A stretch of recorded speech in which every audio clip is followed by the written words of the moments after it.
Okay, ladies and gents, welcome. We've got 690 elo here for both players. And in the red, we've got Fils de la Solitude. I don't know what that means. And then the blue, we've got Mavires. Gurjaras for the red player. And then it is the Mongols for the blue player. And it's a very unique map. That's the main reason that I joined this one. On this map, you do not start with a scout. You start with 2 trade cards, which is probably really confusing for these guys. So not only do you start with these trade cards, and that's a big part of your early game, but there are neutral markets that cannot be destroyed in the corners. I'm guessing that one of these players knows that, and the other players do not, because when you're looking at matchmaking, you have people favoriting a map, and then like banning maps, right? And I doubt that both players would favorite this. I'm guessing one player did, and there was a 50-50 chance between, let's say, Marketplace and Arabia, and the Marketplace guy got his wish. It means Son of Solitude? Okay, wonderful. It's a very good name. What about Mavires? I don't know if Mavires translates into anything. So, Mongols are known for their hunt bonus, so we're going to see blue hunt away right now. Boar is going to go to the worst possible spot to the north of the TC, which is always a little disappointing. And then Gurjaras, they're known for relying heavily on their new unique units. So, yeah, I mean, I guess economically they can garrison their sheep inside of a mill. So sometimes you'll see an early mill with the Gurjaras, but that's so radically different from other civs that we're not seeing that here from red. But yeah, the big thing in terms of how you play the game with Gurjaras is, remember, they do not even get pikemen. Typically, it's all the camels that do additional bonus damage out of their stable, or it's the Shravamsha Rider out of that stable, or it's the Chakram, which is this little disc thrower up here. Someone says, red 100% favorited. Look at his scouting. Yeah, he did go to that corner. What about blue? Yeah, see, blue doesn't seem interested in the corners, but you can't trade to those markets in Dark Age. So as the trade cards pass each other, which is kind of a funny sight, we'll see what happens. Now, trade card, obviously, you cannot attack with. So this map is definitely a little bit more defensive, because if you start with 2 scouts, you could be attacking already, or in Feudal Age, the scouts could do some damage. Here, these guys just kind of look cool. But you still don't want to lose them. Like, if you could just make a market at some stage and trade with just the 2 trade cards you start with, it is something. So it is rare to see someone scouting with their economy. Unless, of course, I guess that's not really that rare, right? People scout with sheep all the time. 12 villagers for Mavires. And we've got 15 right now for Son of Solitude. So Son of Solitude doing pretty good here. Had a much better Dark Age from what I can see. I guess included in that eco count, though, is the trade cards, right? That's kind of interesting. So if you really wanted to play towards the trade, you could wall with the middle chunk of wood towards the edge of the map. It's a lot of walling, and then you have to wall the other side, too. That's an option. In terms of how to play this, you could just play this like a normal lands map and play into, you know, normal types of army. Trade card goes right underneath blue's TC there. So an opportunity for blue to maybe kill that trade card. I love the regional trade units, and we don't really appreciate it enough. So can we just zoom in on this guy? Let's go. Come on, Capture Age. Show us the camel. Look at it. It's a camel civ. They get a camel trade card. It's really cool. I love it. And then where's the water buffalo at? Where's this guy? Yeah, look at him. All right. I don't know how many regional trade cards there are. I'm guessing it's more like 4 or 5. But that's a really nice change. Let's see. You've got the water buffalo trade cards. I think the water buffalo trade cards are primarily like Asia or something. I don't know, actually. I don't know the breakdown. I know you've got like the Meso trade cards where it's actually just a villager instead of a horse or something, like carrying it. You have the standard horse trade carts. You've got the camel carts. Am I missing one? Horse carts, camel carts, villager carts, buffalo carts. That might just be it. And look at red. He's ready. He's ready to go. But you can't get any gold yet because you need a market. Does blue know about it? No, blue hasn't scouted the corner at all, dude. Blue doesn't know. Yeah, blue just pushed in his deer with the trade cart, which is kind of fun to see. I don't think blue understands why he started with this. All right. That driver's hitting the buffalo so aggressively. Maybe... Let's pretend he's not hitting the poor buffalo. Maybe he's just like, he's got a radio in the back and he's just listening to his favorite tunes and he's just going to the beat. Because they definitely had radios back then, right? I think that the Mongols were known for having really good FM stations. But I don't know, maybe I read the wrong book. Okay, I didn't pay attention in school. Obviously, I'm joking. Okay, so check this out, guys. We've got 3 on gold right now for red. I think red's going to make a market first thing, and I think he's going to make more trade cards. That's my prediction here. He's got the wood for a market. He's going to have the wood and the gold for some trade cards. Blue is in feudal, but is still just kind of pushing in some deer. No barracks, no archer range, no sign of aggression. Okay, never mind. There's a barracks here for red. Where's red going? Where are we going? Oh, okay. Just going to slalom through and make a lumber camp there. Guys, there is a villager headed down here.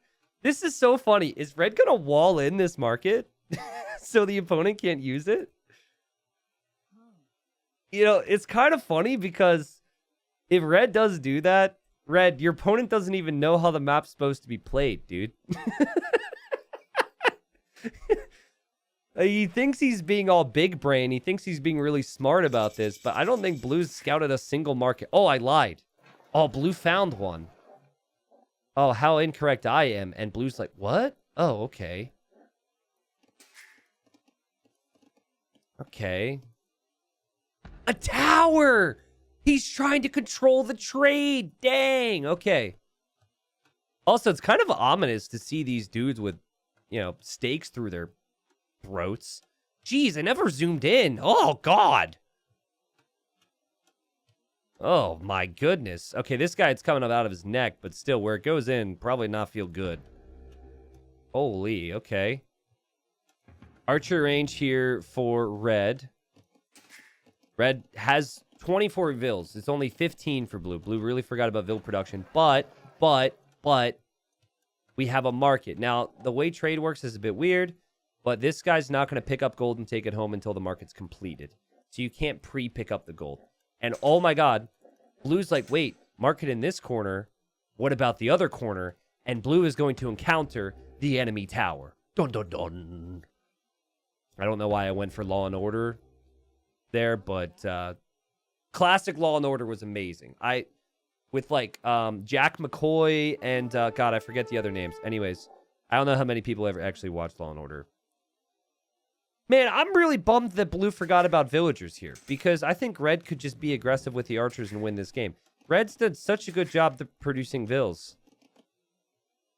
But anyways, blue says, okay, guess we're not trading over there. And we have our first gold droppage.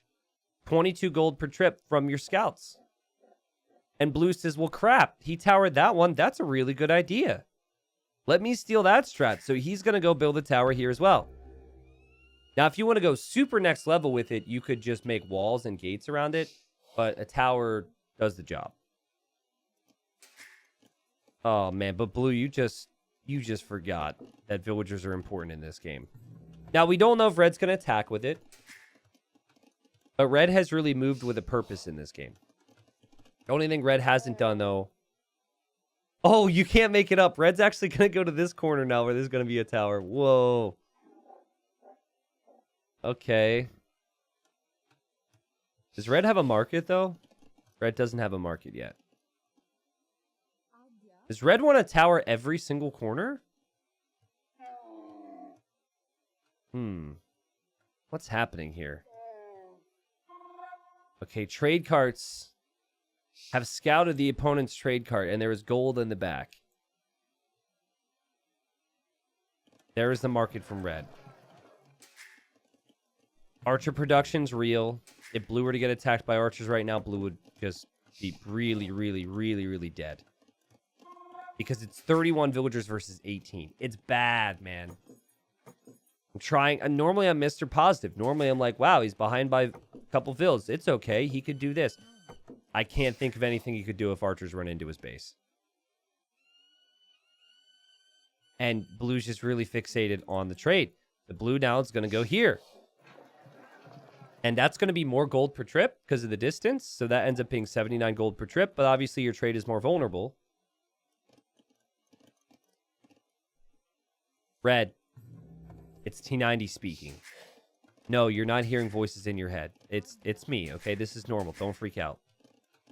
For the sake of this game, be really scared of your opponent here and don't send your archers forward. Please. Thank you. What if he actually heard that? That'd be rough. This trade card's just like, he's trying to determine if this guy is his friend that he lost a couple years back. You know, like back then, you just be like, all right, see you in a couple years if we can meet up eventually, buddy. And he's like, is that James? Oh, I can't recognize him because, you know, the body's so decomposed. It's really sad. Anyways, so I don't know why he's not trading, but I guess he needs a break. He's been out there for a while. This guy is also stuck somewhere. It's kind of funny because red started the whole trend of focusing heavily on the trade, and then red isn't even trading. Blue probably wants to tower this corner as well. And has the stone fort right now. Archers have not moved. So red heard the creepy T90 god voice and decided not to move, which makes me happy. Red probably scared to move out before walling. Really hard to wall on this map. There's the next tower for blue. We have not seen any additional trade cards from blue. Red is now doing that. But, like, okay, this guy finally has gotten some gold. And that's 50 gold a trip. But you are, I would not advise this, really, with that market position. Because you're running into open space here. But I guess you've got archers to protect it. Oh, look at this. There's a hole through those trees there. Okay. Some more trade cards for red. Tons of vills for red. Like, red's done a great job producing vills. Blue has not. Now, if blue gets a town center down on the wood line, I feel better about the position. But Castle Age is going to have to give you some benefit. I would not suggest rushing Caravan here. I don't think it's worth investing into Caravan for faster trade right now. But we do have an archer range here. So a very corner-focused game. That's why I got pumped about Marketplace, man. Okay, there goes that trade card. I guess he's going to the north now, and he's going to discover another tower. Okay, interesting circle-shaped base here from red. Red might get scared seeing the opponents in castle and never move out with these archers. Blue goes for wood upgrade. Blue goes for farm upgrade. Blue is going to go for cav archers. Oh, here. Okay. I didn't see there was an archer range there. Here goes the trade cart from red. So red is going to now discover there's another tower in the north. And red's going to be like, he stole my freaking strategy. Should have put a patent on this. And trade could end up going down here. So trade cart is going to flee. Or no, he's just going to stand there and accept his death. He's like, if James dies, I should die. Is this the same guy? Maybe they all knew James. James was a really good buddy of theirs. So they traded with these are traders that traded with the enemy.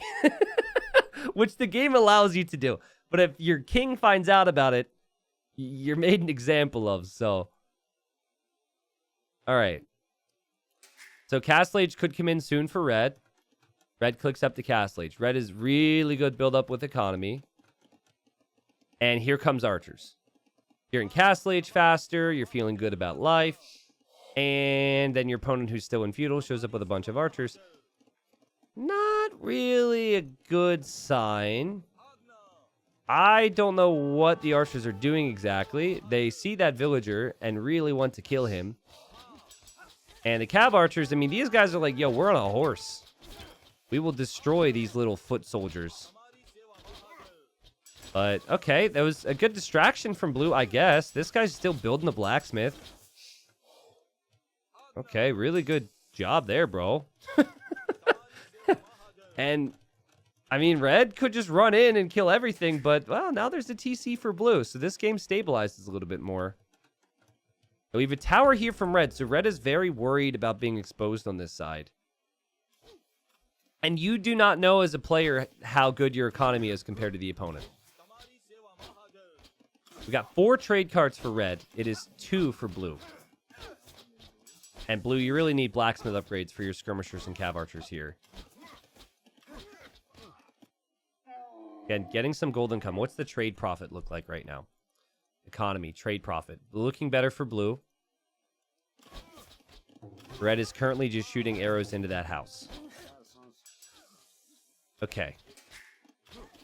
Main thing for blue has been villager production. The eco count isn't there. Just really forgot the basics in this one.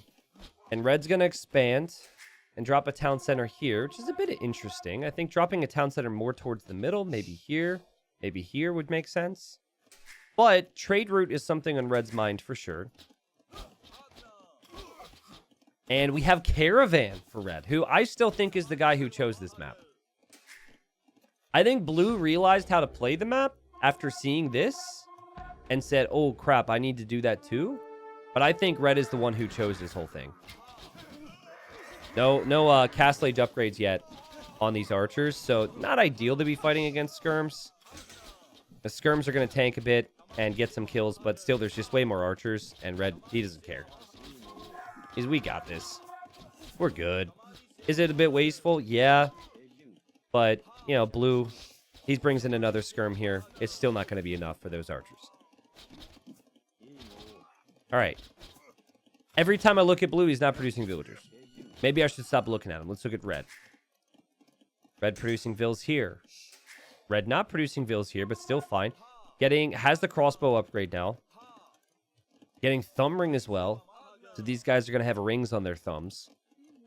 You'll notice a little bit of a difference in the accuracy. You'll notice a slight difference in the firing speed after that. And we might even see the GG. I think blue's really dead. It's a bit of a shame. But it's just red has played better overall. Despite being the same elo here, I think blue has struggled more with the conditions and understanding the map. And is possibly... I think he's just been surprised by the fact that his opponent has gone aggressive like this because he thought it was going to be a trade game. Now, no bodkin arrow for these crossbows. So there's a pretty good chance that just Feudal Age skirms could clear it up. But again, blue, he has stopped producing villagers. And there's no sign to me here that he's going to get back to producing villagers. So even if you save the villagers that you have, if you do not have a better economy, you've got no chance here. Usually. T90, do you know what the math / payoff is for increasing the distance in trade? I do not have any math numbers with trade. Probably something you want to check the spirit of the law on. In general, I can give you some things that you need to know about trade, though, in terms of application in a game. So...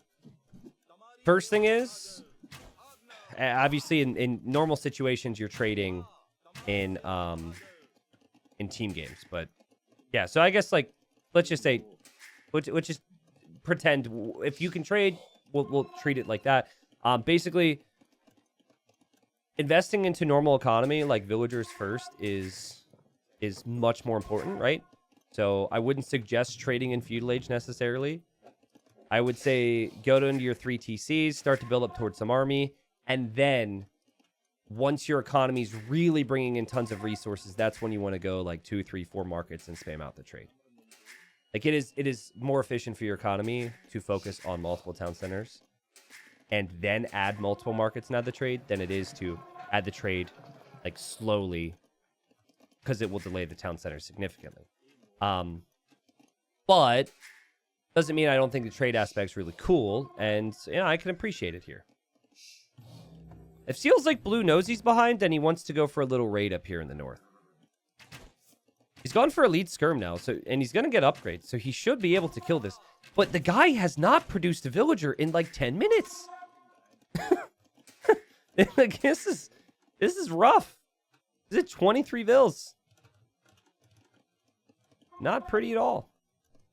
At what point is adding eco greedy? Adding eco is greedy if you are under supporting yourself with military. Adding eco is always good, but it's ultimately a balance, right? But it gets to be considered greedy if you don't have the timings right with military. And if your next question is, well, what's the timing on military? The answer is it depends. It's very situational. But ideally, you have a little bit of army fighting for control at the very least while you are expanding your eco. Red's going to castle the south here. And red has continued to produce fills. I honestly, this is shocking to me. We've seen a lot of 700 elo games. Blue looked really good. I don't know like exactly what's happened for the guy, but he's been extremely tunnel vision with the villager thing.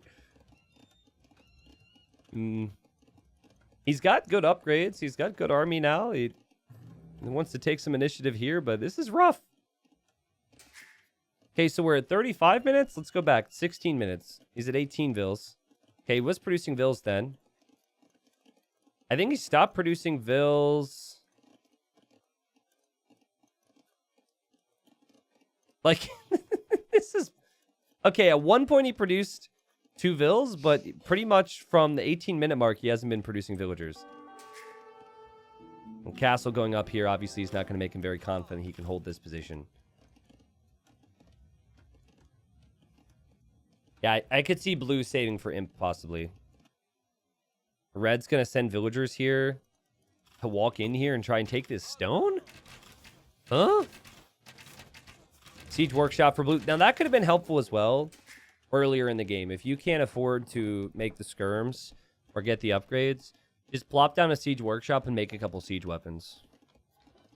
Siege and monks are really helpful tools if you don't have time to get upgrades, because making normal counters to archers or knights, for example, require units that need to be upgraded at the blacksmith. Red, 9 trade carts. He's going to go for some siege elephants, push through this university here. And he has indeed just waltzed into his opponent's base to try and take this stone. Hey, blue's back to making vills. Let's go, baby. Oh, God. He's attacking red. Red, hello. Okay, so this was the army that was in the north. Camels, though, should be a pretty good unit against this. They do bonus damage against the cav archers. And then skirms do 1 damage a hit against them. So, not going to be enough there for blue, and that was kind of his everything. Good reaction there from red. These villagers might actually be able to take this stone. They ventured a long way to get here. Seems like he's still sending vills to do that as well. Did he accidentally set a gather point there? I guess that's the comeback condition here for blue, is if red continues to send all the new villagers into the eco. I don't think red really knows this is happening. I don't know. Game got very messy here for a second, because red also lost a lot of his farmers by misclicking them here. Red's got a lot of army here that he's kind of forgotten about. So now we're seeing Red's eat a little bit more. Red's been pretty far ahead this game, but remember, this game is super easy to look at and break down and try and understand, but playing it is a whole different story. Is Red AFK? No, you're AFK. Red's fine. Red's fine, man. He's got lots of eco. He's added lots of trade. He's attacking here. It's all good. And Elephant's actually done a fantastic job against the mangonels there. Mangonels are really slow. And Siege Workshop's going to go down. So, I think at this point we could probably fast forward a little bit. I'm not seeing a possible win condition for blue, but I'm also not seeing blue come to that realization that this is over. Normally I'll go on a little bit more, but I want to cast as many games at low elo today because it's been a bit for me. May see a panic castle here for blue, but that panic castle honestly could end up going down, and okay, never mind. Blue realized this game is over. And yeah, an interesting game. Unfortunately for us, it wasn't close because blue forgot that villagers are important, but it was really interesting to see the towers go up in the corners. We had 3 out of the 4 corners towered, and the players did pick up on the fact that you can trade. So I'm going to try and find more marketplace games. I find the map unique. I think clearly it's a map where if you go into it understanding it, you have a bit of an edge. You could wall the opponent out from the trade. You could utilize the trade. I think red probably just knew the map. I think blue figured it out when he saw the tower, figured it out when he saw the market, but it didn't seem like a guy who was really that accustomed to it. Yeah, and like I said, somewhere along the lines there, he just forgot to produce villagers, which is really important. 30,000 resources collected there for red, 16,000 resources collected for blue.